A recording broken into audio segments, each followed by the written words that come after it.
You're listening to the Friday Night Takeover on Switch Radio. On Switch Radio, made for Birmingham.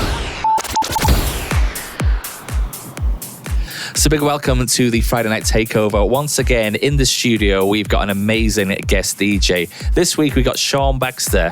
Tell us about yourself and tell us about your mix. So, mate, this mix is great. So, I may have called a couple of my friends and said, you know what, mate, you do a couple of remixes. So, I may have included them on my mix this week.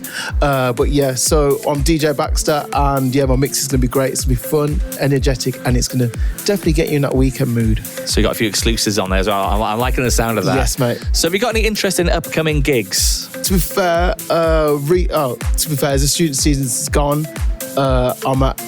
I used to do Walkabout in Brum. Cool. And that'll be back in September. But for me, a bit further over from where we are in Erdington, I'm over at Nuneaton. All right, so yeah. I do that on a Saturday, and then Friday I'm up north. So yeah, nowhere in the Midlands, but yeah. So you do a lot of travelling. I do a lot of travelling, but yeah. Other than that, mate, I love it. So what do you think of the music scene in 2026? How to compare to previous years? I think it's changed. Social media's out there, TikTok, Instagram. People got more of a platform, but then it's more harder to break in.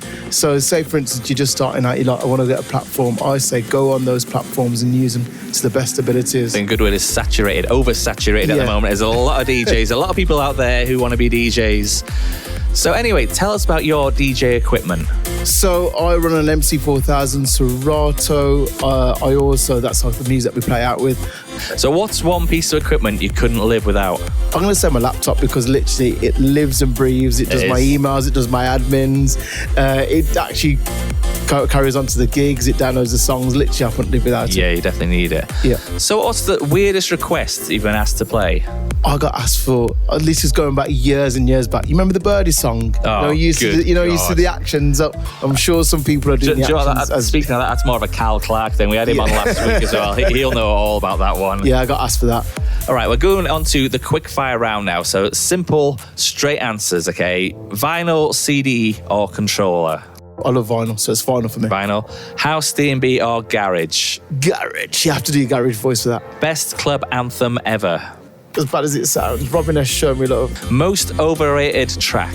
I'm going to go for We Found Love by Calvin Harris and Rihanna. Oof, that's a controversial one.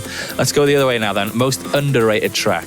Bobby Brown, Two Can Play That Game. I still play that. Absolutely fantastic. But nobody gives it the love that it deserves. It's such a great song. It's been put together great. It's got That's great a generational one. All the people like it, the younger people, it's just a great tune.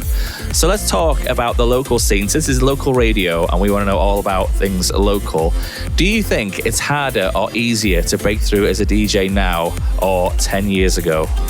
To be fair, mate, I've been DJing for about 20 years myself. I think it's probably harder but easier.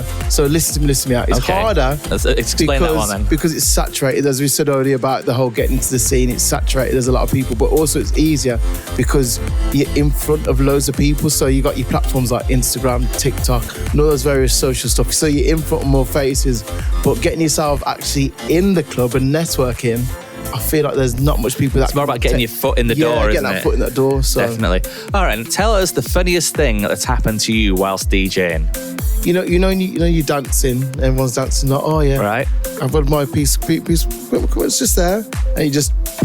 Why is that falling over? Because someone's got too drunk too much and they've fallen over it. Oh dear. That only happened to me a couple of weeks ago. I was down south for that one. Literally, we had bollards in front of us, and they slipped on the bollards. I've got it on camera. I've not put it on social media. Oh, there you go. Then. Yeah. You can blur their faces out if you do that one. Oh yeah, that's too much effort. That is. That leads me on nicely to the next one. What's the biggest disaster you've ever had in a gig? So I was playing for a corporate brand. I won't name the brand. No, yeah. But literally my speaker's blown and I had to rescue it. It was like one of my first times and I was like mobile. This was like doing a mobile stuff. This was about 20 years ago now. And I think these were passive speakers in the amp. Were they your decent ones? Yeah, No. I thought I can get away with that. Tried to run with one speaker, didn't work. And yeah, it was an absolute disaster. And I've not heard from that client since. Surprise, surprise. I wonder why. So being a DJ, there's obviously a lot of travel involved. So what's the furthest that you've travelled for DJing and was it worth it? Should we go north or south, or do you want both? Furthest you've ever been? So the furthest I've been is Scotland recently. I did a silent disco up there. Wow. And then going down south in England to the east, I used to DJ in Stowmarket. Just right. Yeah, so near Norfolk. I think. So you kind of seen some miles, put it that way. I've seen some miles. I've seen the country.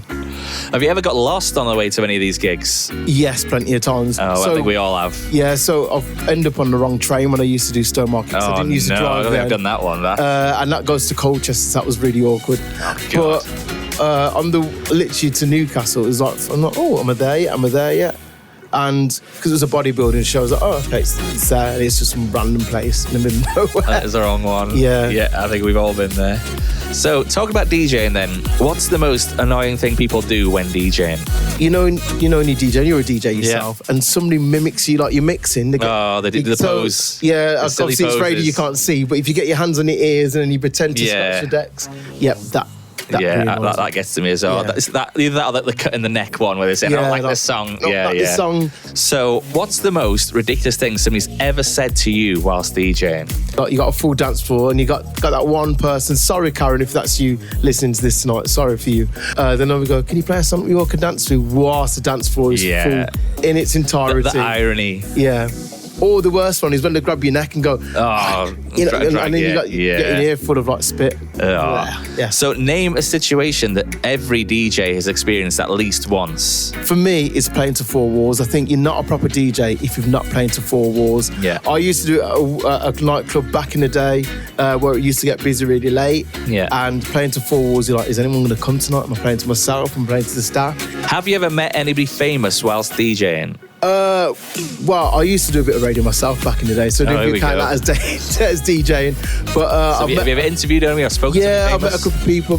From Love Island, and all the usual, the usual club stuff and the book. I wouldn't know who any of them are right now. Yeah, so I've done a couple of Love Island bookings, a couple of people from reality TV shows. Recently, I met. You remember Pretty Green Eyes, Ultra Beat? Ian Redmond. Yeah, he was really sound. Cool. Right, so you've been listening to me and Sean Baxter here. You're going to be playing his DJ mix a little bit later on. Tell us where we can find you and how to get in touch. All the socials, DJ Baxter, and TikTok, Instagram.